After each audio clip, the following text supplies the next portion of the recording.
Hello students. अब इसके कैसे हैं आप लोग? बिल्कुल ठीक। इसके प्रीवियस क्लास में आपने बायोट-सेवर्ट लॉ देखा था कि बायोट-सेवर्ट लॉ के हेल्प से हम जो है वो मैग्नेटिक फील्ड कैसे कैलकुलेट करें एक करंट एलिमेंट का। अब बायोट-सेवर्ट लॉ में मैंने बताया था कि 1820 में जब हैंस क्रिश्चियन ओस्टेड ने अपना एक्सपेरिमेंट किया था, सेम उसी ईयर में दो साइंटिस्ट, एक थे फ्रांस के जीन बैप्टिस्टी बायोट और एक थे फेलिक्स सेवर्ट।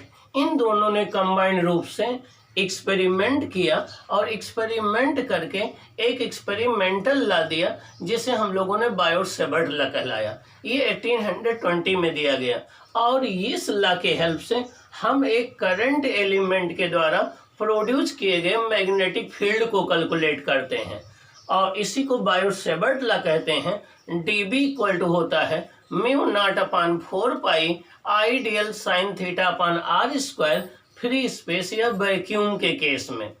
तो अब इस बायोट-सेवर्ट लॉ का एप्लीकेशन करके हम किन किन करंट डिस्ट्रीब्यूशन का मैग्नेटिक फील्ड कैलकुलेट कर सकते हैं ये हम डिस्कस करेंगे। तो आइए हम डिस्कस करते हैं कि बायोट-सेवर्ट लॉ का एप्लीकेशन क्या है, कहाँ कहाँ अप्लाई करके किनका हम मैग्नेटिक फील्ड इससे कैलकुलेट कर सकते हैं। आइए हम पहला डिस्कस करेंगे magnetic field eight the centre of a circular loop.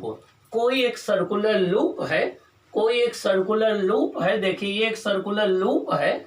एक वायर था जिसमें करंट आई फ्लो कर रही थी, उसको हमने फोल्ड करके सर्कुलर लूप का शेप दे दिया जिसकी रेडियस आर है। हमें इसके सेंटर पर मैग्नेटिक फील्ड फाइंड आउट करना है। तो किसी सर्कुलर लूप के सेंटर पर मैग्नेटिक फील्ड का फॉर्मूला होता है B equal to mu not upon 2 I upon r. I जो है वो करंट होती है, आर आपकी रेडियस होती है। तो हमें क्या करना है, बायोट-सेवर्ट लॉ का एप्लीकेशन करके के किसी सर्कुलर लूप के सेंटर पर मैग्नेटिक फील्ड फाइंड आउट करना है। बायोट-सेवर्ट लॉ का यूज करके किसी सर्कुलर लूप के सेंटर पर मैग्नेटिक फील्ड फाइंड आउट करना है। आइए देखते हैं हम कैसे सॉल्व करेंगे। तो ये बायोट-सेवर्ट लॉ का फर्स्ट एप्लीकेशन है, ये पहला एप्लीकेशन है। आइए हम सीखते हैं कैसे करेंगे। हमें प्रूव करना है B equal to mu not upon 2 I upon R. ये सर्कुलर लूप के सेंटर पर मैग्नेटिक फील्ड होता है जिसकी रेडियस ए हो, जिसमें करंट आई हो। आइए स्टेप 1 में देखते हैं।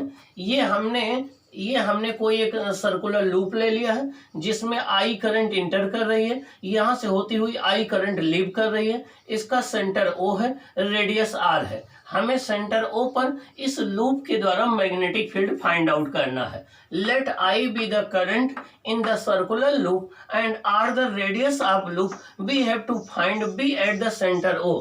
हमने सपोज कर लिया कि ये सर्कुलर लूप है जिसमें करंट आई है, जिसकी रेडियस आर है, जिसके सेंटर ओ पर हमें मैग्नेटिक फील्ड फाइंड आउट करना है।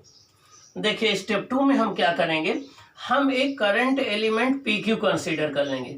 हमने एक करंट एलिमेंट PQ कंसीडर कर लिया जिसकी लेंथ DL है और जिसमें करंट I फ्लो कर रही है, जिसकी लेंथ DL है जिसमें करंट I फ्लो कर रही है। और जब भी किसी कर्व्ड वायर पर हम करंट एलिमेंट चूज करते हैं तो इसकी डायरेक्शन टेंजेंट के लॉन्ग होती है। देखिए ये हमने टेंजेंट ड्रा किया है तो टेंजेंट के लॉन्ग होती है। अब इस करंट लूप के मिड पॉइंट से हमने उस पॉइंट को ज्वाइन कर दिया जहां हमें मैग्नेटिक फील्ड निकालना है। तो ये आपका इसके मिड पॉइंट को हम कोई नाम दे दें, इसके मिड पॉइंट को हम यम मान लें। तो हमने क्या किया, करंट लूप के मिड पॉइंट यम को वहां से ज्वाइन कर दिया जहां हमें मैग्नेटिक फील्ड फाइंड आउट करना है पॉइंट ओ से। तो यम ओ आपका पोजीशन वेक्टर आर हो जाएगा, यम ओ पोजीशन वेक्टर आर हो जाएगा। अब आप देखिए करंट एलिमेंट टेंजेंट के लॉन्ग है और पोजीशन वेक्टर यम ओ जो है वो रेडियस के लॉन्ग है, दोनों एक दूसरे के परपेंडिकुलर हैं। तो थीटा 90 डिग्री हो जाएगा, साइन 91 होता है। देखिए we consider a current element PQ ideal, join its midpoint from O. Ideal is perpendicular to R, therefore theta equal to 90, sin 90 equal to 1। Means हमने एक करंट एलिमेंट PQ ले लिया, PQ की डायरेक्शन टेंजेंट के long है, P की को mid point यम ले लिया, यम से जिस पॉइंट पर मैग्नेटिक फील्ड निकालना है ओ उसको ज्वाइन कर दिया, ये हो गया यम ओ। इसका पोजीशन वेक्टर कैपिटल आर है। ये पोजीशन वेक्टर कैपिटल आर यम ओ जो है करंट एलिमेंट के परपेंडिकुलर है। थीटा करंट एलिमेंट और यम ओ के बीच आर के बीच में 90 डिग्री है, साइन 91 हो जाएगा। अब इस करंट एलिमेंट के द्वारा सेंटर ओ पर कितना मैग्नेटिक फील्ड प्रोड्यूस होगा, आइए देखते हैं। According to Biot Savart law, dB at O is given by dB मतलब magnetic field at O means centre पर by dl। Current element dl के द्वारा मैग्नेटिक फील्ड हो जाएगा dB equal to mu not upon 4 pi I dl sine theta upon are square हो जाएगा। dB equal to हो जाएगा mu not upon 4 pi I dl sine theta upon are square हो जाएगा। यहाँ पर आई dl जो है वो आर के परपेंडिकुलर है तो थीटा 90 हो जाएगा। आई dl परपेंडिकुलर है आर के, यहाँ पर देखिए परपेंडिकुलर थीटा 90 हो जाएगा। तो dB इक्वल टू हो जाएगा mu not upon 4 pi I dl sine 90 upon are square, sine 91 हो जाएगा। dB इक्वल टू हो जाएगा mu not upon 4 pi I dl upon are square हो जाएगा। dB equal to mu not upon 4 pi I dl upon are square हो जाएगा। ये जो मैग्नेटिक फील्ड dB आया ये केवल करंट एलिमेंट dl की वजह से है, लेकिन हमें टोटल लेंथ की वजह से, इसके टोटल सरकमफ्रेंस की जितनी लेंथ है इसकी वजह से सेंटर ऊपर मैग्नेटिक फील्ड निकालना है। तो देखिए net magnetic field at O due to entire loop. Entire loop मतलब ये पूरा लूप, इस कंप्लीट लूप के द्वारा सेंटर पर जो मैग्नेटिक फील्ड होगा वो होगा integration dB equal to integration mu not upon 4 pi integration mu not upon 4 pi I dl upon are square. क्या I dl upon are square. Integration dB क्या होता है b, इंटीग्रेशन dB क्या होता है b। तो ये हो जाएगा नेट मैग्नेटिक फील्ड कहाँ पर, सेंटर ओ पर, किसके लूप के, equal to mu not upon 4 pi I constant है अपान आर स्क्वायर हमने इंटीग्रेशन के बाहर निकाल लिया। इंटीग्रेशन के अंदर dl हो जाएगा। dl क्या है, टोटल लेंथ है। देखिए dl क्या हो जाएगी, इसकी टोटल लेंथ हो जाएगी सरकमफ्रेंस की। dl क्या हो जाएगी, टोटल लेंथ हो जाएगी इसकी सरकमफ्रेंस की। अब किसी सर्कल का सरकमफ्रेंस होता है 2 पाई आर, क्या होता है 2 पाई आर, तो dl की वैल्यू 2 पाई आर हो जाएगी। 2 पाई कैंसिल हो जाएगा तो v equal to mu not upon 2 I upon R हो जाएगा। v equal to mu not upon 2 I upon R हो जाएगा।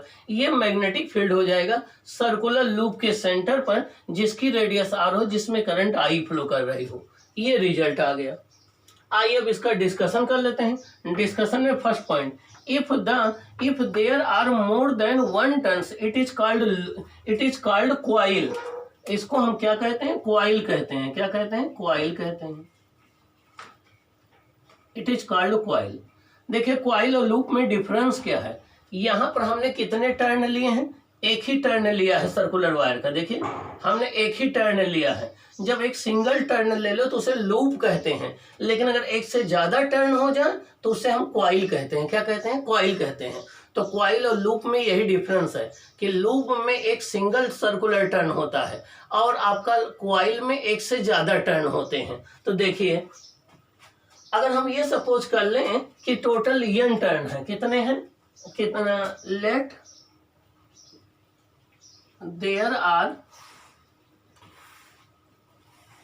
Capital n turn. हम ये मान लें कि टोटल कितने टर्न है, कैपिटल n टर्न है। कितने टर्न है, कैपिटल n टर्न। हम मान लें कि टोटल लूप में जो है वो कैपिटल n टर्न है। क्या है, कैपिटल n टर्न है। तो अगर टोटल लूप में कैपिटल n टर्न होंगे, देखिए टोटल लूप में कैपिटल n टर्न होंगे तो मैग्नेटिक फील्ड क्या हो जाएगा, मैग्नेटिक फील्ड हमारा हो जाएगा, इस केस में हमारा जो मैग्नेटिक फील्ड हो जाएगा ये आ जाएगा b इक्वल टू, देखिए b equal to mu not upon 2 n I upon R हो जाएगा। ये मैग्नेटिक फील्ड किसका है, किसी सर्कुलर कॉइल के सेंटर पर। कहां पर, सर्कुलर कॉइल के सेंटर पर, सर्कुलर कॉइल। यहाँ पर ये सर्कुलर कॉइल के सेंटर पर मैग्नेटिक फील्ड होता है और वो सर्कुलर लूप के सेंटर पर मैग्नेटिक फील्ड होता है। दोनों में डिफरेंस क्या है, n आ जाता है। n total number of turns हैं इन द सर्कुलर कॉइल। अब डायरेक्शन हम देखें कि ये जो सेंटर पर मैग्नेटिक फील्ड होगा इसकी डायरेक्शन क्या होगी। इसको हम राइट हैंड रूल से बड़ी आसानी से निकाल सकते हैं। देखिए सबसे पहले अपनी फिंगर को आप करंट की डायरेक्शन में कर्ल कर लीजिए। ये अपनी फिंगर्स को करंट की डायरेक्शन में कर्लिंग कर लीजिए, टर्न कर लीजिए, ये टर्न कर लिया तो थंब जो हो जाएगा वो आपकी करंट मैग्नेटिक फील्ड की डायरेक्शन देगा। यहाँ पर देखिए ये लूप है, इसमें करंट एंटी क्लॉकवाइज है। इसमें करंट, सबसे पहली बात तो ये आपको जानना है कि जिस प्लेन में ये लूप रखा होगा उस प्लेन के परपेंडिकुलर मैग्नेटिक फील्ड होगा। जैसे यहाँ पर देखिए हमने एक्स वाई प्लेन लिया है, ये लूप एक्स वाई प्लेन में रखा हुआ है, तो इसका मैग्नेटिक फील्ड या तो पॉजिटिव जेड एक्सिस के लंग होगा या तो निगेटिव जेड एक्सिस के लंग होगा। तो करंट लूप जिस प्लेन में रखा होगा उस प्लेन के परपेंडिकुलर उसका मैग्नेटिक फील्ड होगा। तो B is perpendicular to the plane of loop, जिस प्लेन में रखा होगा उसके परपेंडिकुलर होगा। इसका मतलब हो गया कि अगर ये लूप एक्स वाई प्लेन में है तो मैग्नेटिक फील्ड जेड एक्सिस के लंग होगा, अगर ये वाई जेड प्लेन में है तो एक्स एक्सिस के लंग होगा, अगर एक्स जेड प्लेन में है तो वाई एक्सिस के लंग होगा। अब इसका मेथड क्या है, देखिए आप अपनी फिंगर्स को ऐसे रख करके के करंट की डायरेक्शन में कर्ल करिए तो जो थंब होगा वो सेंटर पर मैग्नेटिक फील्ड की डायरेक्शन देगा। यहाँ पर देखिए करंट एंटी क्लॉकवाइज है, करंट क्या है, एंटी क्लॉकवाइज है, तो आप अपने फिंगर्स को ऐसे कर्ल करेंगे, thumb out of the plane होगा। तो यहाँ सेंटर पर जो मैग्नेटिक फील्ड होगा, सेंटर ओ पर जो मैग्नेटिक फील्ड होगा ये होगा out of the plane of paper. क्या out of the plane of paper, या ये out of the plane of paper होगा, ये आप कह दीजिए ये पॉजिटिव जेड एक्सिस के लंग होगा। अगर ये लूप एक्स वाई प्लेन में है तो यहाँ पर होगा normal to the plane, normal to the plane out of the plane, means plane of paper के आउटवर्ड नॉर्मल में होगा यहाँ पर मैग्नेटिक फील्ड। अब सेकंड केस में देखिए, अगर ये एक्स वाई प्लेन में लूप रखा है तो यहाँ पर magnetic field positive Z axis के लंग होगा। किधर होगा, पॉजिटिव जेड एक्सिस के लंग होगा आपका। सेकंड वाले केस देखिए, यहाँ पर करंट क्लॉकवाइज है, यहाँ पर करंट क्लॉकवाइज है और लूप आपकी एक्स वाई प्लेन में रखा है, करंट क्लॉकवाइज है, लूप एक्स वाई प्लेन में रखा है, तो सेंटर पर मैग्नेटिक फील्ड जो होगा वो into the plane of paper होगा। क्या होगा, into the plane of paper. और into the plane of paper मतलब वर्टिकल डाउनवर्ड, तो इसको हम क्रॉस से डिनोट करते हैं, इसको डॉट से डिनोट करते हैं। तो यहाँ पर अगर करंट क्लॉकवाइज होगा तो सेंटर पर magnetic field into the plane of paper होगा, और अगर करंट एंटी क्लॉकवाइज होगा तो out of the plane of paper होगा। तो इसका रूल ये है कि जब भी हमें सेंटर पर मैग्नेटिक फील्ड की डायरेक्शन को फाइंड आउट करना हो, हम अपने राइट हैंड के फिंगर को करंट की डायरेक्शन में कर्ल करें तो जो स्ट्रेस्ड थंब है वो आपके मैग्नेटिक फील्ड की डायरेक्शन को देगा। तो यहाँ पर एंटी क्लॉकवाइज है तो मैग्नेटिक फील्ड हो जाएगा out of the plane of paper, और यहाँ पर क्लॉकवाइज है तो यहाँ पर क्लॉकवाइज है तो यहाँ पर क्लॉकवाइज रखेंगे तो into the plane of paper. ये डायरेक्शन निकालने का तरीका हो गया। इसका मतलब ये हो गया हर एक करंट का रिंग लूप अपना मैग्नेटिक फील्ड प्रोड्यूस करेगा। अब यहाँ से क्वेश्चन ये उठता है कि इसकी मिनिमम वैल्यू कहाँ पर होगी। देखिए मिनिमम वैल्यू इसकी ये आर, यहाँ पर अगर आप इसके पेरीफेरी पर निकालेंगे, इसके सरकमफ्रेंस में निकालेंगे तो आर आपका 0 हो जाएगा, ठीक ना। तो ये है कि सेंटर पर जो मैग्नेटिक फील्ड है वो μ0/2 है, I/r है, लेकिन उसके सरकमफ्रेंस पर फिर डिफाइंड नहीं होगा आपका, क्योंकि वहां आप आर नहीं डिफाइन कर पाएंगे। ओके, अब हम देखते हैं कि अगर किसी सर्कल का कोई आर्क ले लिया जाए उसका मैग्नेटिक फील्ड आप कैसे कैलकुलेट कर। आइए इस डिस्कशन को कंटिन्यू रखते हैं। अभी हमने इसके पहले डिस्कस किया था कि ये अगर कोई एक सर्कुलर लूप हो जिसकी रेडियस r हो, जिसमें करंट I फ्लो कर रही हो, तो उसके सेंटर पर मैग्नेटिक फील्ड होता है B = μ0/2 I/r, B = μ0/2 I/r होता है। इसको हम थोड़ा मॉडिफाई कर लें, 2 पाई से मल्टीप्लाई कर दें, 2 पाई से डिवाइड कर दें, तो 2 पाई और इंटू 2 पाई इंटू 2 क्या आ जाएगा, 4 पाई, और μ0 I/r इंटू 2 पाई मल्टीप्लाई में हो जाएगा, इंटू 2 पाई जो है वो मल्टीप्लाई में हो जाएगा। तो 2 पाई आपका जो है वो मल्टीप्लाई में हो जाएगा, और आपका जो है तो यहाँ पर ये 2 पाई जो है मल्टीप्लाई में हो जाएगा, μ0/4 पाई I/r इंटू 2 पाई हो जाएगा। ये आ गया। अब 2 पाई देखिए, 2 पाई क्या है, टोटल एंगल है, किसके द्वारा, पूरे लूप के द्वारा सेंटर पर बना हुआ। 2 पाई क्या है, 360 डिग्री है, तो ये 360 डिग्री का एंगल है इस पूरे लूप के द्वारा इसके सेंटर पर। तो अब आप देखें, अगर आपको एग्जाम में क्वेश्चन आ जाता है, ये कोई देखिए एक सर्कुलर लूप है, देखिए ये कोई एक सर्कुलर लूप है, ये कोई एक सर्कुलर लूप है जिसमें आपको मैग्नेटिक फील्ड फाइंड आउट करना है। ये कोई एक सर्कुलर लूप है जिसमें आपको मैग्नेटिक फील्ड फाइंड आउट करना है। तो देखिए कैसे फाइंड आउट करेंगे। यहाँ पर ये सर्कुलर लूप है जिसमें आपको मैग्नेटिक फील्ड फाइंड आउट करना है। अब आप कैसे इसको फाइंड आउट करेंगे, ये आपका ये कोई एक सर्कल, देखिए ये कोई सर्कल का आर्क दिया गया है ए बी और इसमें करंट आई है। इस आर्क के द्वारा यहाँ पर मैग्नेटिक फील्ड फाइंड आउट करना है। तो आपको क्या करना है, ये 2 पाई तो टोटल आर्क के द्वारा है, तो इतने के द्वारा एंगल कितना है थीटा, तो बी इक्वल टू हो जाएगा mu not upon 4 pi I upon R into theta हो जाएगा। B equal to mu not upon 4 pi I upon R into theta. Theta यहाँ रेडियन में रखना है, थीटा यहाँ रेडियन में रखना है। तो इस आर्क लेंथ के द्वारा इस सेंटर पर कितना मैग्नेटिक फील्ड होगा ये हम कैलकुलेट कर लेंगे। इस आर्क लेंथ के द्वारा सेंटर पर मैग्नेटिक फील्ड कैलकुलेट हो जाएगा। आइए अगर हम इसको सेमी सर्कल ले लेते हैं, अगर हम इसको हाफ सर्कल या सेमी सर्कल ले लेते हैं तो देखिए थीटा की वैल्यू कितनी हो जाएगी, पाई के इक्वल। देखिए ये एंगल कितना हो जाएगा पाई, इसके द्वारा सेंटर कितना एंगल बनेगा पाई। अब यहाँ पर थीटा की वैल्यू आप यहाँ पाई रख दीजिए तो पाई पाई कैंसिल हो जाएगा। ये आ जाएगा B equal to mu not upon 4 I upon r आ जाएगा। और ये कंप्लीट सर्कल का हाफ है। अब अगर यहाँ पर 1/4 सर्कल ले लीजिए, यहाँ पर 1/4 ले लीजिए तो ये एंगल कितना आ जाएगा 90 डिग्री आ जाएगा। तो यहाँ पर थीटा के प्लेस पर क्या आ जाएगा, थीटा के जगह पर आ जाएगा पाई/2, थीटा की जगह क्या आ जाएगा पाई/2। अब आपका मैग्नेटिक फील्ड आ जाएगा B equal to mu not upon 8 I upon r आ जाएगा। तो पूरे सर्कल का ये 1/8 पूरे सर्कल के ये 1/4 पार्ट है, तो ये आ गया मैग्नेटिक फील्ड। ये पूरे सर्कल का देखिए हाफ है, ये आ गया मैग्नेटिक फील्ड। तो ऐसे किसी भी आर्क के द्वारा अगर आपको सेंटर पर मैग्नेटिक फील्ड फाइंड आउट करना है तो आप ये फार्मूला यूज करेंगे, B equal to mu not upon 4 pi I upon R into theta. Theta जो है उस आर्क के द्वारा सेंटर पर सबटेंडेड एंगल होता है। थीटा जो है उस आर्क के द्वारा सेंटर पर सबटेंडेड एंगल होता है रेडियन में। अब आइए इस पर हम एक न्यूमेरिकल सॉल्व कर लेते हैं। न्यूमेरिकल है a circular coil of 1 turn. कोई एक सर्कुलर कॉइल है, उसमें कितने टर्न है 1 turn. Is formed by 6.28 centimetre length wire. वो 6.28 सेंटीमीटर लेंथ का कोई एक वायर है, उसके द्वारा वो सर्कुलर लूप बनाया जा रहा है। Which carries a current of 3.14 ampere, जिसमें करंट कितनी है 3.14 एम्पियर है। Find the value of B at the centre of the coil. Coil के सेंटर पर मैग्नेटिक फील्ड फाइंड आउट करना है। आइए देखें कैसे हम सॉल्व करते हैं। सोल्यूशन गिवन, ये कोई एक वायर है, देखें ये वायर है, इसकी लेंथ कितनी है 6.28 सेंटीमीटर। लेंथ कितनी है 6.28 सेंटीमीटर और इसमें करंट कितनी फ्लो कर रही है 3.14 एम्पियर। इसको फोल्ड करके देखिए ये सर्कल बना दिया गया, इसको फोल्ड करके एक सर्कुलर लूप बना दिया गया। तो देखिए इस सर्कुलर लूप की जो सरकमफ्रेंस होगी इस वायर की लेंथ की इक्वल होगी।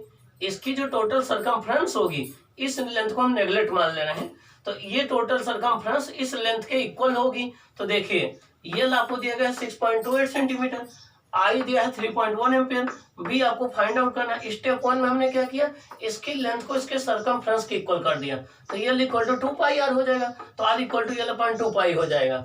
अब मैग्नेटिक फील्ड होता है B equal to mu not upon 2 I upon R, तो हो जाएगा mu not upon 2 I upon R की वैल्यू हो जाएगा L/2 पाई, हो जाएगा L/2 पाई, 2 पाई ऊपर आ जाएगा।